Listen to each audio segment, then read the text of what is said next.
Hey guys, and welcome to my mostly requested video. I think this is the thing I've had the most requests on. Basically, people want to know what champions to pick, want to pick them, etc. It's been something I've really wanted to do, but it's just super hard to do. But I'll do my best to showcase this basically at the best that I can. So I'll be using two different accounts afterwards to showcase what you should pick, what you shouldn't pick, mostly for the jungle role. You can also use this for other roles as well. But as far as my channel goes, it's mostly just for jungling, and not many people know, but jungle matchups do matter. So before we begin, let me just explain the whole process of picking champions and draft. This will be completely raw footage. Let me just make sure I'm recording so I don't... Okay, thank God. So obviously when you get in draft pick, there's a lot of variables that can affect, what you pick, what they pick, etc. And this is going to affect your jungle pick. So you're not always going to be last pick, so you can't really always pick the perfect champion to 5 enemy champions. There's stuff like bans if you're a one trick, or just, again, pick order. So another thing is like people trolling on your team, or you have a disco in or something, no one dodges. All these things can be affecting you or the enemy team, right? But as far as the first party goes, in like a perfect situational game, let's say your last pick or something, you want to look for damage distribution. So there's 3 types of damage: physical, magic, and true damage. Pretty much every champ has a bit of fizz and a bit of magic damage, and auto attacks are fizz damage for the most part, unless like core key.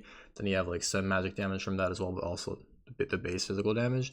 As far as true damage goes, that comes from red buff or abilities. Conquer was reworked, so we don't have that anymore, but for the most part, champions like Camille have true damage on their Q, Darius on her his R. So that doesn't mean Darius is like completely physical, or neither is Camille. She also has magic on her W, I believe, if I'm right. So when I pick a champion, the first thing, like I said, is damage distribution. If we're mostly all AD, then I'm not gonna pick Graves or so. This is like a perfect game. I looked through this guy's match history and look at his team. So you got the Pantheon, the Graves, the Kiana, Misfortune, and Rakan. Sure, Rakan has some magic damage. I mean, 2k magic damage probably in this game he did. I don't think that's enough to merit picking Graves, but again, we don't know if he picked first or last, or maybe their one trick casted and mid got banned out or something. Champions like Misfortune have some magic damage on their E and R as well, but it's really just not worth in that sense. I mean, look at the enemy team. There's one person building armor. This is gold 2, so both teams are making mistakes. The only person who like itemized probably here is Ornn. This guy does not need to go Greaves. This guy does not need to go Greaves. No one has to go Greaves. If they just all build Tabi, unless they're super hit and Greaves are fine, but for the most part, like, it's funny how they have more Tabis than them, but this is like the most important. This is by far the best way you can climb without like even learning these. These take more time and experience. The more you play the game, the more you'll learn. And honestly, I think in Europe, it was the best region I played in where people knew how to counterpick jungle. I don't really see that many people counterpicking jungle or roles, or champs in general, but for the most part, I applaud Europe for their jungle counter matchups. It was really good by them when I played there. So first thing, learned this damage distribution. Now second thing that we just went over, champion and jungle matchups. So as you're aware, people don't think that jungle matchups matter. And honestly, I beg to differ. So let's say this game, right? Olaf, this guy picked before me. I think Graves is really good into Olaf. You have your fleet, you have your Stormrazor, you got your dash to dodge his E's, you got your smoke screen. So you have like basically 4 different tools to self peel versus Olaf, or just get out of his way. With the moment he R's and you have your E's up, your E up, your fleet, etc., you can just outmaneuver him. So I think it's a really good matchup. But there's other like really good matchups for jungle. One of the best matchups I know on Olaf is Rek'Sai. Another great matchup for Graves is Rek'Sai as well, but for the most part, like, if you look at my jungle matchup history, I basically counter whenever I can.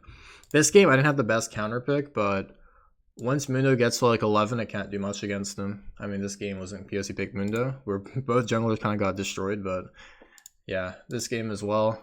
I had to counter pick versus Elise, but unfortunately my lane's lost. It didn't really matter. And yeah, so we'll look at the lower elo account in a second. Let me see if I can find a really good one. Like, see, this game had the same matchup, and I pretty much 50-minute win. If they fall behind in this matchup, they're destroyed. But even if Olaf's ahead, eventually, Mundo will be more useful. Another good matchup is Rek'Sai into Hecarim. I think it's super good for Rek'Sai. This game, I got counterpicked, actually. Evelyn's probably the best champ in the game into Garthus, but we just won early game and it just surrendered again. Let me see if I can find another decent one. Graves into Ka. This one's really situational. If you win early game as Graves, you'll steamroll Ka.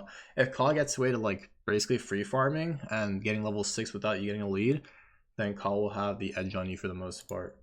Another decent matchup is this one situational as well. If Olaf gets ahead early game, I can never really jump on him because he'll just heal off of me. But if I get ahead of him early game, he can never get onto me. I'm basically just untouchable for him. He can never get onto me if I'm using my movement abilities properly. So if you look at all my matches, basically just I look for counter. Also, this matchup, like, look, this is situational. I didn't take the resolve tree because I know against Grays, for me to stick on him, I just went over this, right? So he has a lot of ways to escape me, but if I change my runes up, alter them, I can stay on him more easily with approach velocity. Same thing with this match. This is really bad match for Olaf. I think it's like one of my first games of the season.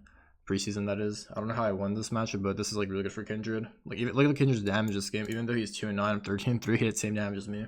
Because he can just free fire on me and just run away and ult if he has to, but for the most part, this is good for Kindred. I think that's pretty much it for this. Yeah, this was before the season ended. But if you look at my games, I'd say I have counter pick like 70 to 80% of my games. If you're not aware with counter picks, then watch my stream. I go over them for the most part, but another good one I can think of is like Gragas into Rek'Sai. I think that one's pretty decent. But for the most part, it's just pretty simple. Like, how does Kha'Zix work as a champion? He's really weak early. Once he's 6, if he's snowball, he's really strong, right? This matchup is, I'd say, 60-40 to Olaf as well. And if Kha'Zix gets ahead, he'll just steamroll to Olaf. Olaf can never touch him through his stealth.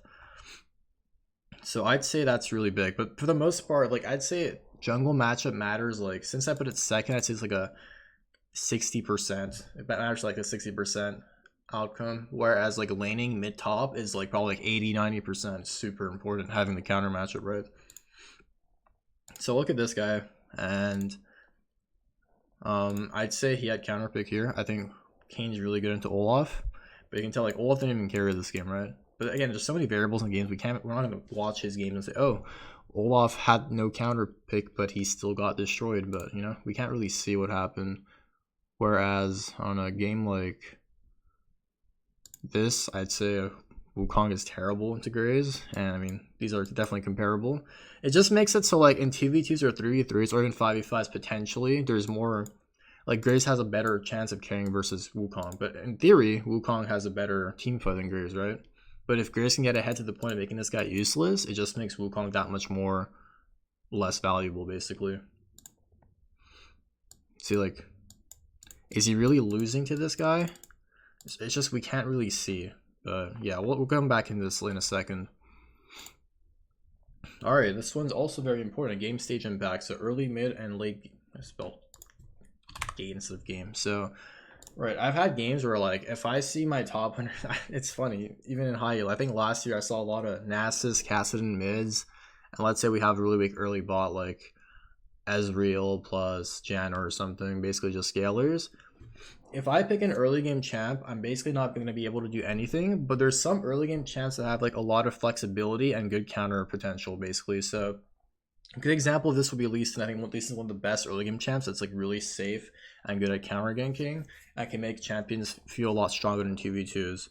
So that would be a really good example. Another one would be potentially Elise. If you have one lane that's like really ahead, or if you know where the enemy jungler is, doesn't really matter if your lanes are weak. If they can just push in, Elise is super strong early. I can just snowball those late game champs in the early game, which is like the early boost they would need to be more useful. But yeah, this is more like a higher elo thing. Like all these three, I'd say are a lot more. Let's see, in higher elos, this stuff you should focus on if you're like lower than probably master tier. And for sure this will help you out. As far as the jungle counter picks go, I might make a video on that. I don't know if I can make an actual complete counter pick video on every role. That would take probably weeks to make. So I'll probably just focus on jungle. If you guys want to see that, leave a thumbs up and let me know.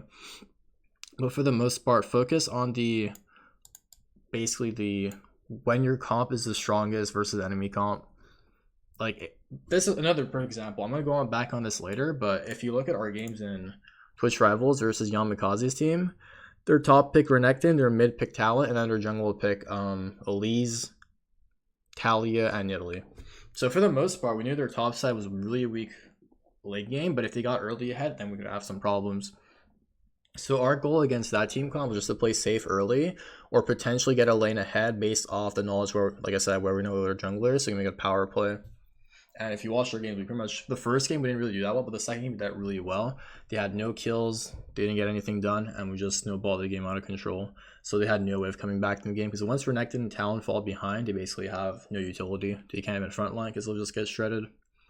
So again, that's more of a higher elo thing and more of a base knowledge experience thing that higher elo players can develop basically. All right, next thing is synergy, single target lockdown. Example of this would be like, I don't know why I type Z. I'm trying to think, but well, I'll give a better example. Elise plus Renekton. A lot of times you'll see Renekton Elise in like higher elo or potentially just competitive.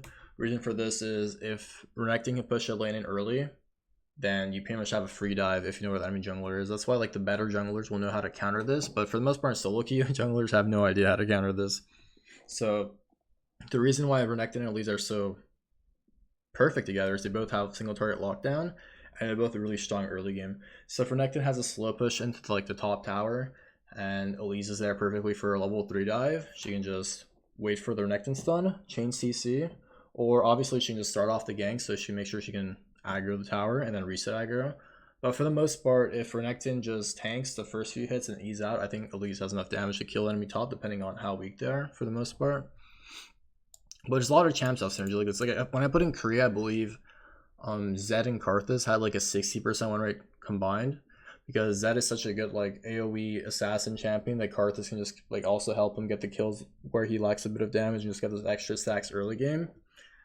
Other stuff, I mean, the more like common stuff you'll see in like highlight videos are like Misfortune, Zac combos or something, the Yona Misfortunes, like basically just people wombo comboing. Another one, like probably popular one, is Malphite Yasuo. Basically, this is the fourth priority at the stage it has. I don't think it's that crazy because it's really rare to have people lined up perfectly. It's more about the enemy team being bad rather than good. But again, Gragas Yasuo, Malphite Yasuo, there's a lot of things that you can synergize together. Like if I have a good Yasuo player like Tempest on my team, maybe even Yasuo, I might pull out the Gragas. Even though I'm not the best Gragas anymore, I don't play as much as I used to in Season 6. I know for a fact that me picking Gragas makes my team more likely to win, and doesn't allow the enemy team to pick Gragas as well. So why not make my Yasuo stronger by picking Gragas? Or even Malphite jungle, like I said, was good for a while. But for the most part, you'll see stuff like Renekton Elise and higher elos. If you have a good Yasuo one trick, like I said, Gragas Malphite. Zed Karthus is more of like a Korean thing from what I've seen, but there's definitely a lot of more combinations I haven't gone over that you can definitely figure out on your own. But for the most part, lower elos, you won't see this much either. So, right, and like I said, the last one, this one's probably the hardest one to replicate or just think about in general. Free scale. So if you watch I think our first game against Yamikaze's team, like I said, from Twitch Rivals, we knew, again, their top side, we basically pre-drafted knowing what other teams would pick, and I think we were right for like 80% of our team comps. We were 100% right on Yamikaze's team the first game. We knew they were going to pick Renekton, Talon, and then Jungle's going to pick like Elise, or again, another AP jungler. I predicted Elise first game, I was right. So we knew if we had the melee tank mid lane that can just play safe and scale, something like Nautilus, Galio, the Aftershock abusers, Talon can't really do much except push him out of lane early and look for a roam. And if Elise ganks, he can't even die either, because you know how tanky Galio is and how hard he is to kill. So we knew that if we just drafted optimally, the perfect champ for, I mean, Soligo is a great guy. He's pretty much good at every champ for the most part. Just kidding. He'd be pretty much unkillable and just will get free scale on Galio and be able to come into fights if Talon ever had to push. But for the most part, he had Prio mid lane, and we just played off of that. So that was a good example. Another example would be the fact that he played Ryze. Ryze is a bit different compared to Galio. He's a bit more prone to ganks, and the fact that we don't go cleanse or heal or exhaust or something, he becomes a lot harder to survive in lane. So we definitely put more emphasis on the Ryze that game. I had to hover around mid and make sure he got vision so he couldn't die to gank. But same thing goes, if Ryze gets an early lead on Elise, on Talon, on Renekton, that there's not really much they can do ever, because he just outranges them and he can never walk up to him. So that's another champion that we knew we could get free scale on if we just played optimally. But yeah, I don't think there's much else for me to say. I guess this is super versatile, super hard to say. I guess another thing I can go off is like the enemy team's damage distribution if they're mostly AP. Like this game, they were mostly AP, but then they picked Trisana mid. Like Nautilus, Kaiser, even Kaiser 180 this game, but in general, like if you have 4 APs, I always pick Mundo. If they're all super heavy AD, you can go something like Rammus, Volley Bear, that also works.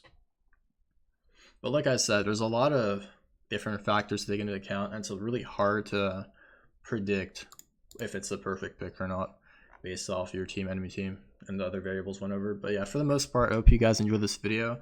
I can definitely make a counter jungle matchup guide in the near future if you guys want to see that. But let me know if you enjoyed this video, if you want to see more of this, and I'll see you guys soon. Thanks for watching, and take care.